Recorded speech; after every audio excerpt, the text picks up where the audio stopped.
Welcome to the Selling to Corporate podcast, where we're going to be challenging your sales beliefs around selling to corporate organizations and help you increase your bottom line profits every single month. I am Jessica Lorimer, your sales expert and guide in this world of selling to corporate companies, skyrocketing your company sales and making the impact that you really want in the world. Now, don't forget, if you do enjoy the show today, please do head over to iTunes and leave us a review. But enjoy this episode, and I am really looking forward to sharing some epic sales wisdom with you.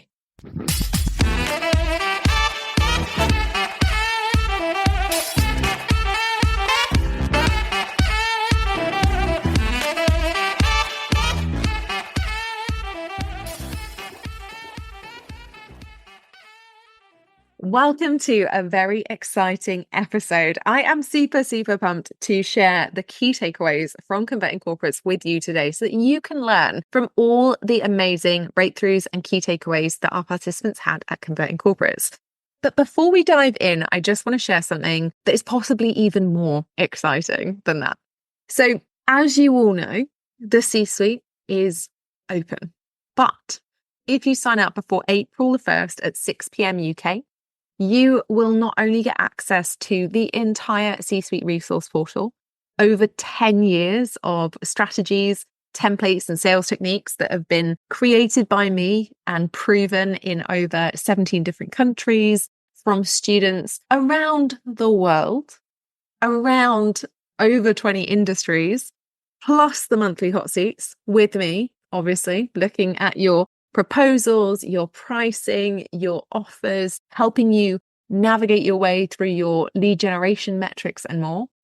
Plus the private Facebook community where you can hang out with your C-suite pals and have accountability sessions, co-working sessions, and generate referrals.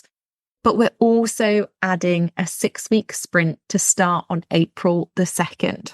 And it will run for 6 weeks from April 2nd through to May 7th. And every single week, I will be setting a task that you can use to leverage financial new year beginning with organizations to help you generate more revenue. I'll also be keeping you accountable to hitting your targets as you start in the C-suite. And we'll also be having weekly implementation and Q&A sessions directly with me on Zoom so that you can get all of your questions answered, implement in a safe environment, and really spend the first 6 weeks of your C-suite journey taking immediate action and seeing your best results for Q2. So if you've been thinking about joining the C-suite for a while and you haven't been sure, now is really the time to jump in, particularly if you know you want that extra accountability, extra support, extra Q&A sessions, and to have a cohort of people to go through this live experience with, to keep you motivated, to keep you accountable, and to make sure that you can have your very best Q2. In short, if you've had a bit of a slow start to 2024, or things haven't gone as planned, or it's been a bit feast and famine, or even if you're just thinking, I'm so tired of not having my B2B sales process sorted and I just want to get it done, get it nailed so that I can generate predictable, scalable sales from corporate clients this year, now really is the time to join. And I know that everybody always says, but Jess, are you going to run it again? Are you going to do the sprint? In all honesty, I don't know. And you guys know I'm super transparent about things. The reason I don't know is that we're moving house in June, which is why I'm running the sprint, or one of the reasons I'm running the sprint from April to the middle of May, because obviously financial new year beginning, great time to sell to corporates if you know what you're doing. And also because we are moving, it will take me approximately, 4 months to move, unpack my boxes. And then by that time, it is my birthday. I'm getting ready for the C-suite in-person day in September and getting ready to finish out the year. So I really don't know and don't think that I'll be running a live sprint again, certainly not this year. So if it is something that you are interested in for the extra accountability, support, motivation, and getting your questions answered directly by me alongside having a super clear plan of action for 6 whole weeks to have your best Q2 yet, you need to join now. Anyway, if that hasn't sold you enough, then make sure that you do head over to the link in the show notes so that you can grab the C-suite, get your place inside, get yourself signed up. if you do have any questions, obviously, please do drop me an email. It's really never a problem to give you the transparent answers that are going to help you make the best decision for you. And we also do have 2 drop-in sessions for people to come and ask questions about the C-suite as well. So if you're listening to this on Friday, the 22nd of March, we have a drop-in Zoom session at 12 noon UK. And if you're on our newsletter list, you'll get a notification to remind you to come and attend. Or we have a drop-in session on Tuesday, the 26th of March at 1 p.m. UK. So if you do have questions about joining the C-suite, you're not sure if it's right for you, these drop-in sessions are so that you can come along, you can get a walkthrough of the portal, you can see what actually it is that you're buying, and ask me any questions that you might have about whether or not it's a good fit for you, whether or not it's right for your business, whether or not there are case studies of people who have worked in your industry or area of specialism that have made it work for them, and all the other good stuff that people want to ask before they join. So if you do want to join, or you're interested in joining and you have questions, make sure you pop along to one of those sessions or drop me an email. If you've been on the fence about C-suite for a while and you're like, oh my goodness, Jess is doing a sprint, I need to be there because that means that I'm going to get a weekly incentive and weekly accountability and weekly motivation to do exactly what I'm told so I can get my best results yet, then you obviously can go and sign up. The link is in the show notes ready for you, and we will welcome you in. The water, as they say, is warm. So after all that, we've got a really exciting episode today. I'm actually in a very good mood. I say that like I'm not in a good mood often. I'm usually in quite a good mood. But I have started my LA lifestyle. You might be thinking, what on earth is your LA lifestyle, Jess? Is this some kind of influencer move? Are you going to start buying Louis Vuitton bags? The answer to that is all probably not. Unless they start making Louis Vuitton bags that will carry, I don't know, the amount of junk that I usually carry around in a handbag, which is always a pair of trainers. I don't know what it is. Maybe if you've worked in London before, you'll also know this, but I basically don't travel anywhere without some comfortable shoes because I can wear heels and they're nice. And, you know, my feet are basically numb from spending time in 6-inch skyscrapers in my 20s, but also I have to run for trains. So, you know, trainers, just a staple in a bag, luxury handbag or not. But I'm getting used to my LA lifestyle because in April, I'm actually heading across to Los Angeles. I'm going over there for work, which is very exciting. I'm hoping for sunshine. I have been following a running influencer who's out there doing some stuff with Lululemon at the moment as I'm recording this. And he said it was absolutely pouring down. So I'm really, really hoping that by the time I get across to LA, it's going to be sunshine and I'm going to be able to run down Sunset Boulevard and that I can go to the Selling Sunset offices and just, you know, maybe convince them to come on the podcast or something. But that's what I'm hoping for. And so I've started my preparing to go to LA thing where basically I get out my under-desk treadmill and I walk a lot because I'm deeply worried about deep vein thrombosis on planes. I know, irrational, but is a thing. I've started packing my compression leggings again for the plane and my irrational fear of DVT. And also I've started on my just get excited about Q2, I don't know, life plan. I've loved Q1. It's been really cool to connect with more people. I obviously held Converting Corporates in Q1.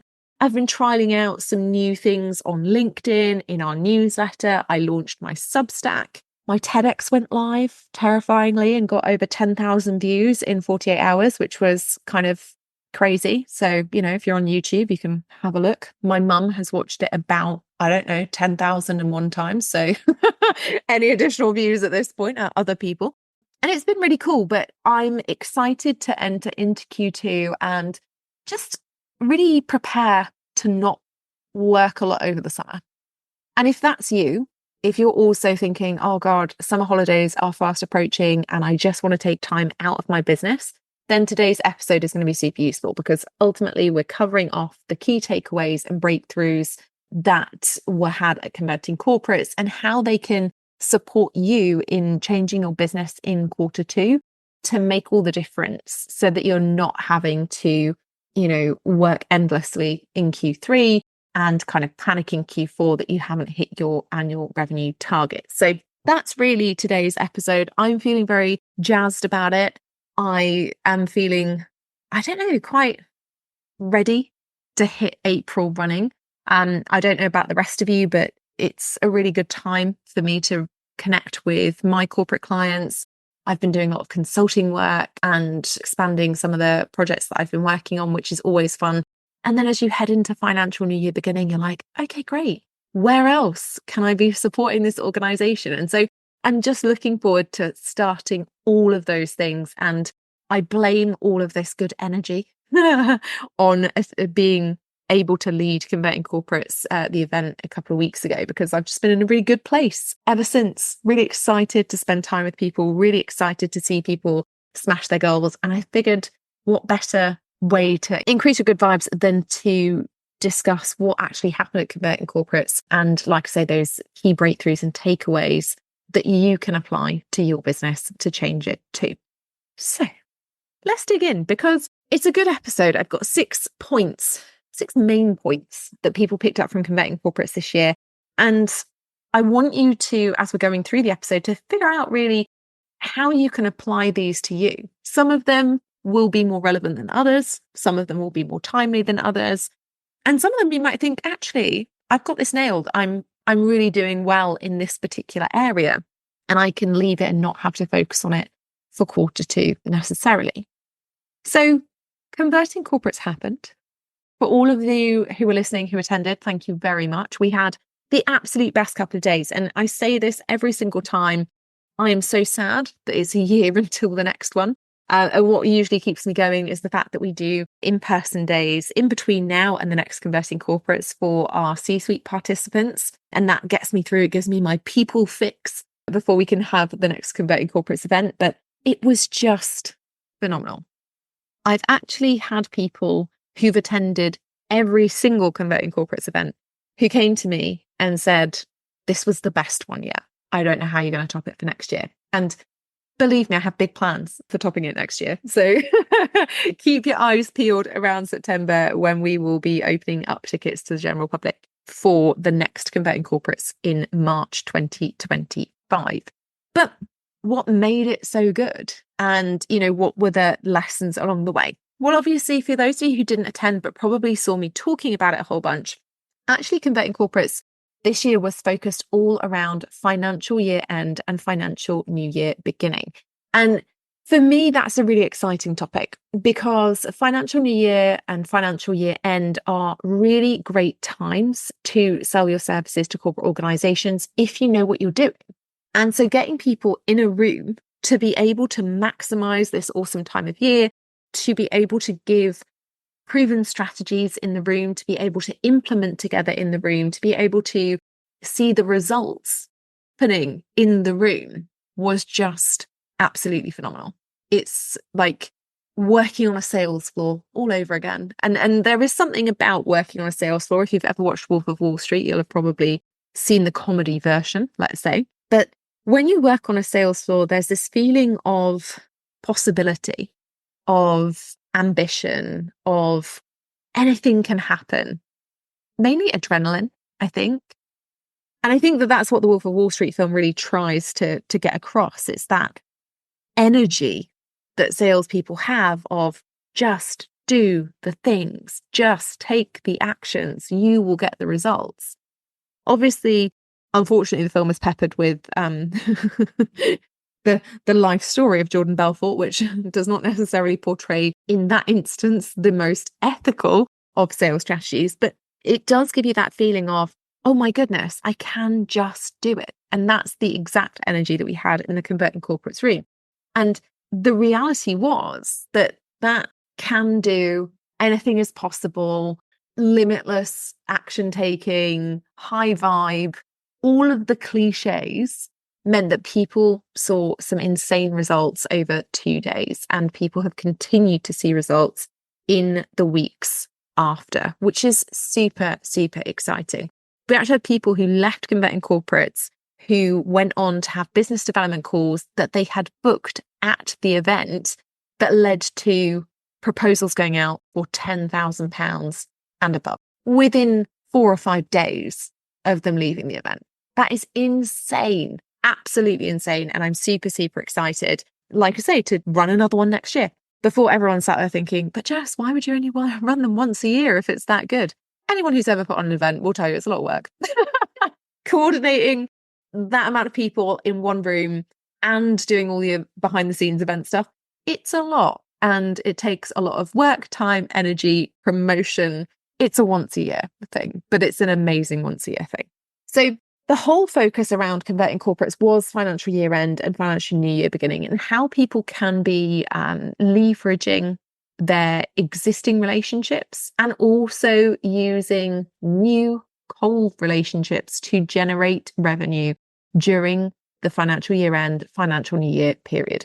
And during the event, I asked people quite regularly what their key takeaways were, what their breakthrough moments were, so that A, I could make sure that I was doing my job and providing the best quality experience for people, but B, so that I could share the breakthroughs afterwards, because I actually find that it's really powerful to learn from other people, to learn what is possible, to hear and understand how people have processed information and what they've done and how they've applied it to generate different results. So here are the 6 key breakthroughs that kept coming up and how you can apply them into your business for Q2. So the first thing that we talked about at Converting Corporates, or the first breakthrough really that came up, was that proven actions work. And what I mean by that is that a lot of us spend a lot of time thinking about what we should do and actually worrying about what we should do and how we're going to do it and when we're going to do it and what we're going to say and how the stakeholder on the end of the cold outreach campaign is going to react, or how the stakeholder who's being chased to say yes to a proposal or no to a proposal is going to take it. And unfortunately, overthinking and putting yourself in a position of procrastination, it doesn't help to generate revenue. It also doesn't help to generate business development calls. It doesn't help to build your database of qualified leads. It doesn't help you to create that predictable pipeline of B2B sales. Proven action, though, really does. And we actually did an exercise. It was really simple. I gave out 3 different email templates that are all focused around financial year end that people could use either with their cold leads, so people that they'd never spoken to before, potentially never approached before, or with their warm leads, people that they already knew. And we gave people 15 minutes to send out 5 of those emails. So they only had to send 5. And using those templates, we saw over 13 people get responses from stakeholders. 13 people got responses. And when I say responses, I mean responses plural, out of just 5 emails. We also saw 6 calls booked within about 14 hours between the end of that session and the next day morning session. And we saw referrals and introductions being made. So people in the room sent 5 emails or 1 email to 5 contacts, and they saw calls being booked. They saw responses. They saw introductions and referrals being made. That's incredible. You know, and I just want you to take a second and think about that, because I think so often we can get so caught up in what we're worried about or our fears around taking action that we forget that actually just taking action works. It gives us data that we can use to improve. It gives us potential relationships that are built. It gives us potential referrals, calls being booked, sales being made. But we usually focus on the negative, on what it won't bring us, on what it might do, on the problems it may cause, instead of focusing on how we can leverage it to be positive, how we can focus on good outcomes, what it actually might bring us that is a win. And even if something is not a sale, even if something is not a call booked, it doesn't mean it's not a win. Everything that you're doing that's putting you forward a step in your sales process is a win. Every response is a win. Every call booked is a win. Every sale is a win. Every proposal accepted is a win. Every proposal sent is a win. Every proposal rejected is a win, because it will always give you data that you can use, that you can troubleshoot, that you can end up making a big difference to your business with. Okay. But the overall breakthrough was actually proven action works. And it's not about worrying endlessly about the one word in your emails that's going to make the biggest difference. It is about taking the consistent action and just doing it so that you can see what happens and improve it if you need to for next time. The second thing that came up a lot was this idea of building business cases and being commercially focused for your clients. Now, this was a session that I ran on helping to build a business case for your stakeholders, because what tends to happen with most people who are selling their services to corporate clients, whether you're a coach, a consultant, a trainer, a speaker, or a done-for-you service provider, typically you end up getting really excited about your service, really excited about how it can help the end user, but forget to support your stakeholder in building a commercially viable business case for it. And what ends up happening is that stakeholders often have to go through a sign-off process to get budget for something, especially if it's over about £10,000. That's generally, especially in the public sector, the £10,000 limit is where they will have to go out to tender and look for multiple options. And in the corporate space, £10,000 is generally signed off by one person. Anything above that, they will have other decision makers who are involved in the process. And for a lot of us, if your primary decision maker is in HR, for example, or well-being, those are business areas that tend not to be great at pitching their business area for more budget. And it's not a fault, by the way, this is not a fault of HR people or well-being people. It's that they're so focused on what they can do to support end users in the organization to create better employee experiences that they often just lose out on that budget conversation to more commercial areas like sales. Sales directors and marketing directors are often very good at being able to build commercial business cases for the things that they want to do and the tools that they want to use. So often they'll get allocated bigger budgets. And that doesn't mean that that budget is the only thing that they will be given or have access to. It just means that in order to get access to more budget, they will need your support in building that commercial business case and helping them to essentially sell you and your services into other stakeholders in the organization that are also decision makers or that are also going to be part of that decision-making process. So when we are looking at those areas, if you, for example, are somebody who works in the well-being space, it's very, very difficult for them who are also in the well-being space to create commercially viable reasons for the business to buy your services if you don't provide them. Because all they will ever be able to do is sell you as well as they feel that they can possibly sell you. And ultimately, you're the best person to sell your services. You understand the true value of them. You understand exactly what return on investment can be brought from them. You are much better placed to support those stakeholders. So it's really, really important that you keep yourself super focused on the commercial viability of what you do. And rather than saying, oh, well, I'm in well-being and I help employees feel better, that you actually get really clear and really concise with your messaging around cold outreach, around your proposals, around following up your proposals, to be super clear about what you're actually selling and the clear return on investment that it's going to get you, or it's going to get for the companies that you're working with.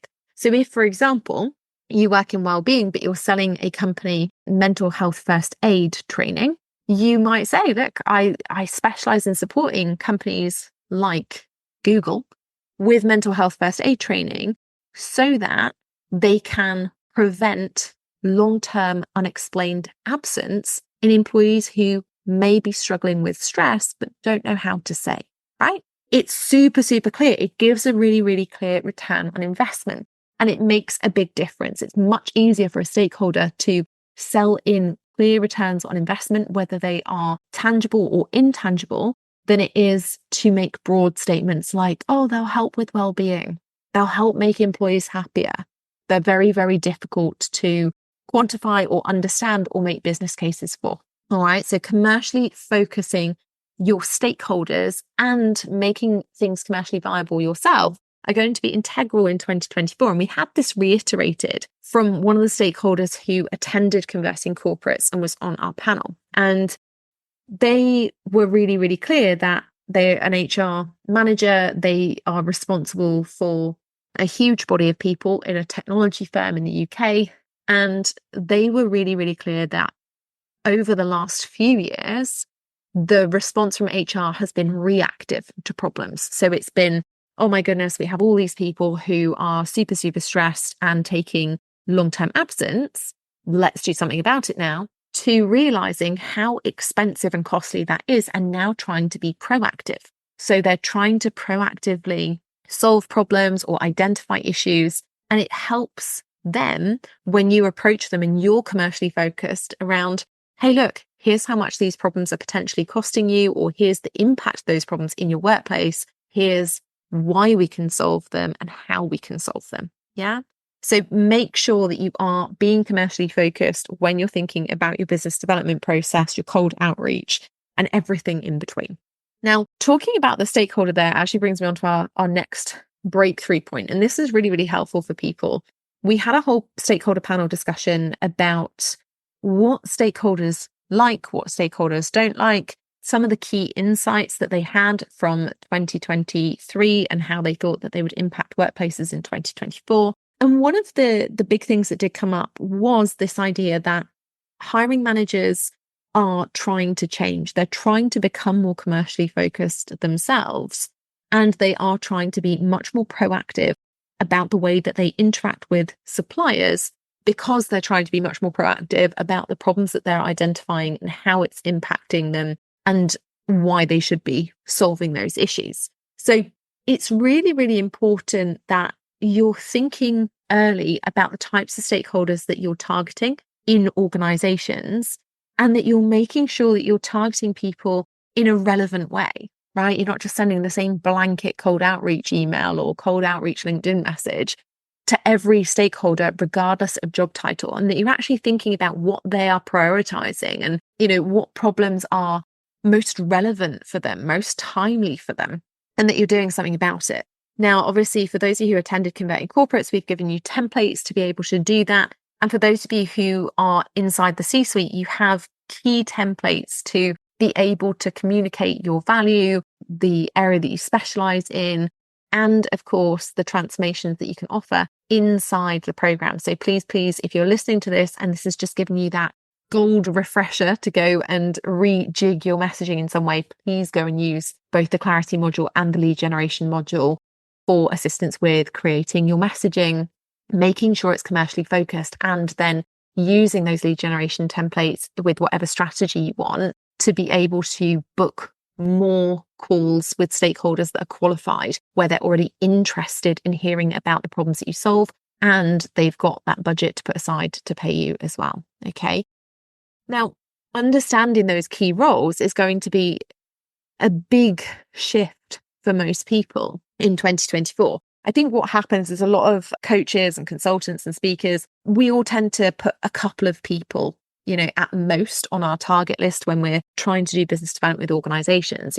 Everyone's contacting HR or everyone's contacting L&D or well-being. But actually, it's really, really important that you do have multiple internal champions within each organization you're working with. I always say to my clients, you want to be targeting 3 to 5 stakeholders in each organization, because it's going to help you not only in your sales process in terms of multiple people having access to multiple budgets and multiple projects and priorities, but also further down the line, in creating a great experience, in being able to get case studies and testimonials in case something goes wrong, in case the stakeholder ghosts you after a proposal's been sent and you need somebody else to follow it up and figure out what's happened. You want to understand those key roles in organizations and how they're going to be relevant to you and your area of specialism, so that you can go on and create better outreach messaging that's going to get higher response rates. And actually, we had somebody who shared that their response rate from cold outreach is over 80% using the templates inside the C-suite, which is just phenomenal. Like 80% response rate. I don't even have an 80% response rate. I need to go work on my messaging, clearly.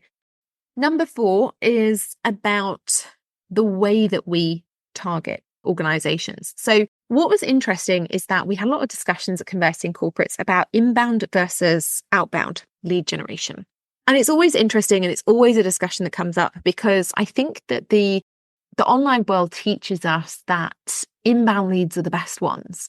And to a certain degree, some inbound leads are, right? Referrals, great. Word of mouth, great. Unfortunately, your business can't live on those things. Eventually, you run out of referrals, you run out of a network that you can target, and you have to actually generate cold leads. It's also not as predictable. People will often wait to go viral on LinkedIn, and then they'll think, oh my goodness, I'm going to have this huge influx of leads. And actually, that's not what happens, because unfortunately, most inbound leads are unqualified. And we had this discussion at Conversing Corporates. We talked about the inbound leads that people usually get. And the reality is most inbound leads are junior HR assistants who've been told to go and find a coach who specializes in executive coaching, or to go and find a menopause provider, or to go and find somebody who, specializes in mental health provision for tech firms. And so that poor junior HR assistant, they go onto Google, they do what we all do. They fire off a few messages on people's contact forms, but then you get on the call with them and they have absolutely no idea why the project is integral. They have no idea of any of the practicalities. They don't know how many people would be potentially being supported by you. They don't know if there's any budget for it. They have no idea what the sign-off process is going to be. And then at the end, they'll ask you for something that they can give to their manager or their director. Everyone has had this situation, and it's frustrating. And it's also not their fault. Like, they can't control it. It's just their job. As a junior, it happens, but it does mean that it's not predictable. And it does mean that inbound leads are not the ones that you should be reliant on in your B2B sales process, not in 2024 and not in any other year. Instead, what we all need to be doing is putting much more of a focus on proactive and outbound cold lead generation that is controllable, because best practice, proactive outreach, really does work, and it works much better. It takes much less effort and much less time than posting tons of content and hoping that the right people will see it, or hoping that something will go viral and bring in qualified leads up the wazoo. It's really, really important in 2024, particularly in Q2, particularly if you want to take some time off this summer, that you get that predictable, proactive outreach sorted, so that you know how many emails you need to send to be booking a certain amount of calls, and booking a certain amount of proposals being sent out, and booking a certain amount of deals. If you don't know, if you're always relying on inbound or word of mouth, or you're not really sure of what your metrics are to track things and see results, then you're not ever going to be able to create something that's predictable or scalable. And that's going to be really, really hard. So do keep your clear focus on proactive outreach in Q2. It's going to be really important, and it's going to be what you leverage for Q4 revenue as well. The other thing that we talked about was network. It's an interesting one, because I think that it can be really isolating. I've talked about it a lot. As an entrepreneur, it can be isolating anyway, because you work at home at your desk, very rarely seeing anyone other than the postman or your dog if you have one, or kids or whatever.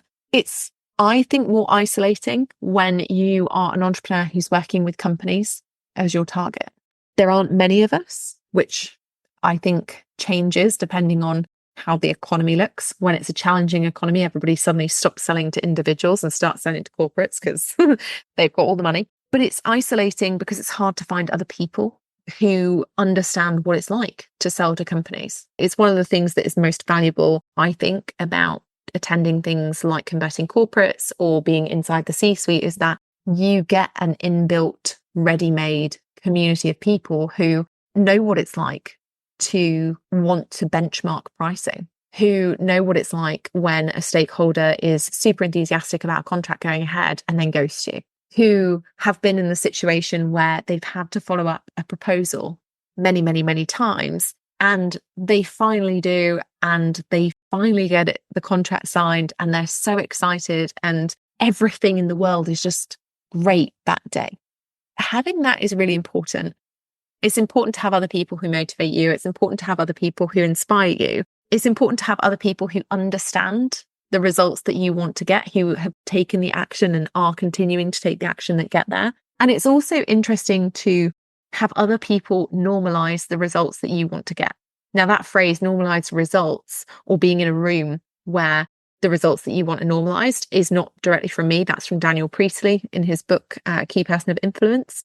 I believe that that's the exact title, but I may have paraphrased. But I think it's such a great phrase. It exactly sums up what being in the right room does.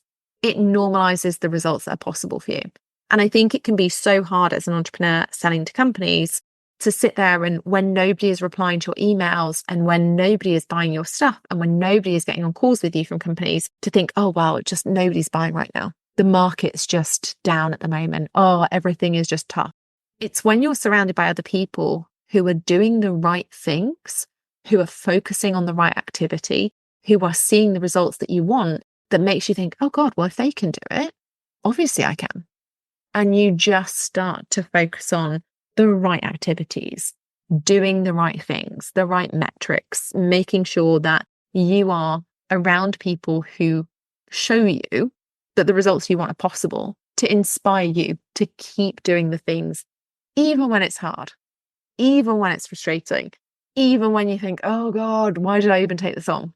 Having that network of people who can expand your thinking, your action taking, increase your skills and experience, it's invaluable, and that is a huge, huge takeaway that came out of Converting Corporates. We actually had people in the room who made partnerships with people they never met before. We had people who referred business immediately to other people in the room who had the skills that their corporate clients needed. And we see that all the time in the C-suite, this network, these referrals, these co-working and accountability sessions that people run. It just makes it possible for everyone. And without sounding too cliche, a rising tide lifts all boats. One of the most interesting things to me about the communities that I've been fortunate to create over the last 5 years is that we don't have people who are insular and scared of sharing information. Instead, we have people who are open and transparent about their pricing, so that other people can learn whether they're undercharging and raise their rates or whether they're on par.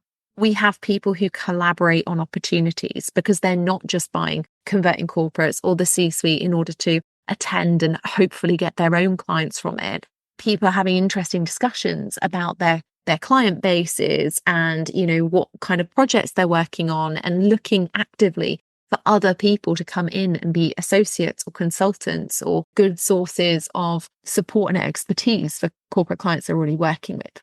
So having that network is key. And however you've got to get it, if you're somebody who has local networking events or things that you think would be really useful for you and generate those kinds of connections, go. If you're somebody who needs it virtually and you can find a virtual networking event or group, absolutely do it. But just make sure that you're around people who get the problems that you have and who are normalizing the results that you want. People who are selling B2B, because it's all very well and good to go to the online events where they're all selling to individuals and they're getting hyped up about funnels and automated leads and ads and whatever. But when you're sat at your desk and you're thinking, God, I don't know what to charge for this speaking event, or I'm not really sure how to price up this retained service for a corporate client, you need to have somebody to ask. Okay. And then finally, the big takeaway that really came out, I think that surprised people, was this idea of implementation is actually much easier than we think it is if we know what to do. And the interesting thing was that after Converting Corporates, I sent out an email, obviously. I sent out a couple of emails asking people, what their big takeaway had been, what was the most important and valuable bit. And they said it was just being able to implement, being able to be in a room and do the thing I was told to do. Because so often we sit and we procrastinate and we let that fear of not knowing exactly what to do stop us from taking any kind of action. And people felt that the most valuable thing from the whole 2 days was having those clear exercises, having those clear role play moments, having those clear sessions where we all did the same thing at the same time, because it meant they had to do it. And having to do it meant that they did do it. And doing it meant that they saw results, they saw data coming in, they saw things changing immediately, which puts them into that virtuous cycle to want to do more of it. And that is what I'd love for you to take away. So even if you didn't attend the event, And you're thinking, but Jess, all the session sounds amazing. I wish that you'd recorded it and whatever. The reality is the biggest takeaway that I or anyone who attended Converting Corporates can give to you is that implementation is where the income comes from. It's not about learning all of the best theory ever. It's about making sure that you are following one clear strategy, that you are doing the right things, and that you are actually making the time to sit down and implement for 1 to 2 hours a week. That's what something like the C-suite gives you. So if you are super confident and super competent in your sales skills and you're thinking, actually, do you know what? The message that I need to take away here is I need to implement the things that I already know because I know that I'm going to get the results. Great. Sit down right now, do the things. If you're somebody who's thinking, I don't come from a sales background, Jess, I know that I procrastinate. I know that I get a bit fearful around what to do, when to do it, what to say. I panic about pricing. I am concerned that I might be bugging people when I'm following up with them. And I don't want to ruin any relationships before they even start. Consider joining the C-suite. Consider putting yourself into a room where the results that you want are normalized, and consider joining a program where implementation is the key focus, where you're going to get that action taking, where you're going to get that accountability sprint to make you do it so that you can get the results that you want. All right. Thank you so much for sticking with me on today's episode. I'm really, really excited about the next month. We've got some epic episodes coming up and breaking some really cool things down, sharing some case study episodes with you as well, and obviously breaking down financial new year beginning and what that really means when you're selling to corporate organizations and what you might want to consider when you're leveraging as well. But for those of you who are ready to take action and dive in, the C-suite is open. We do have the 6-week accountability sprint starting. So make sure that you get yourself signed up before April the 1st, and you will get a weekly dose of Jess in your lives for 6 weeks between April 2nd and May 7th. And obviously all of the weekly tasks, the accountability, implementation sessions, support, and entire C-suite portal, monthly hot seats, and everything else that comes with it. I'll see you in the next episode.